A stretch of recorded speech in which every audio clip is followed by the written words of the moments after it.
Hi, most welcome to Dr. Acharya Academy. Today, I'm going to discuss on the periodic trends in properties of elements. This topic has been taken from the NCERT Chemistry Class 11 books. It is the part 1, unit number 3. Today's class ID 055.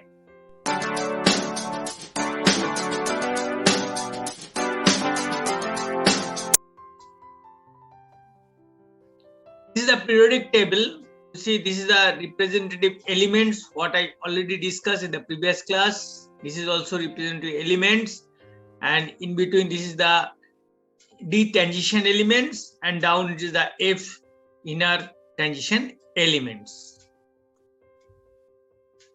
About this we already know in our previous class.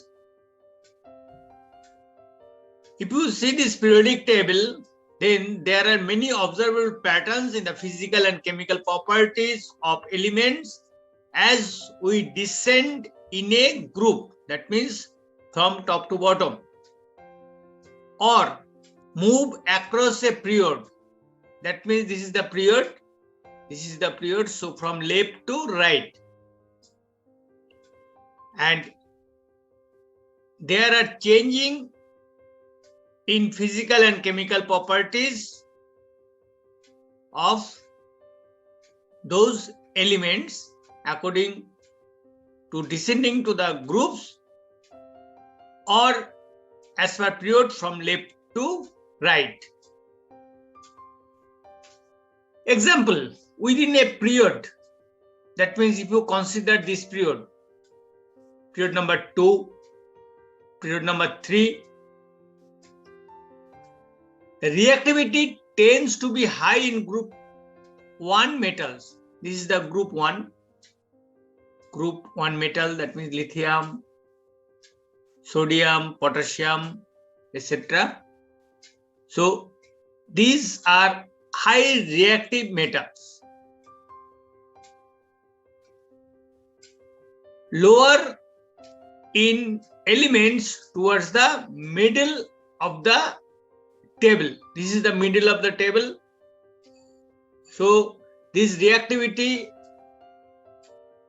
are lower for these elements. And again it increases, that reactivity increases for the group 17 non-metals. Group 17, these are the non-metals groups. So it will increase, and that reactivity will be maximized for the group number 17. Here fluorine, chlorine, bromine, etc. Within a group, the representative metals, this is the representative metals, say alkali metals, these are alkali metals, we know that reactivity increases on moving down the group. That means from lithium, if you go for sodium, then sodium has more reactivity than lithium. Again for potassium has more reactivity than sodium, and so on. That means along these alkali metal groups, if you go from top to bottom, then reactivity will be increased. Within a group of non-metals, these are non-metals, as for example halogens, group number 17, the reactivity will be decreased. You see that for alkali metals, reactivity increase if you moving down the group, but for the halogens, non-metals, that reactivity will be decreased if you go down the group.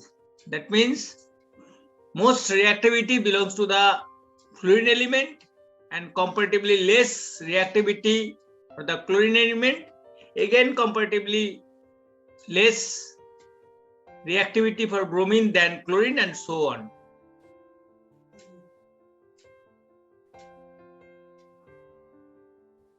But why do the properties of elements follow these trends?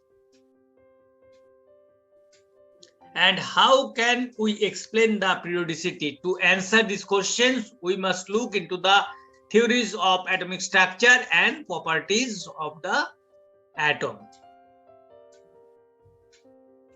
In the next class, a series of class, we'll discuss these chemical, physical properties in respect of the electrons and energy levels for the different orbitals of elements. You can visit the podcast of the same name, Dr. Acharya Academy, for the honors degree chemistry level education. And thank you so much for watching this class.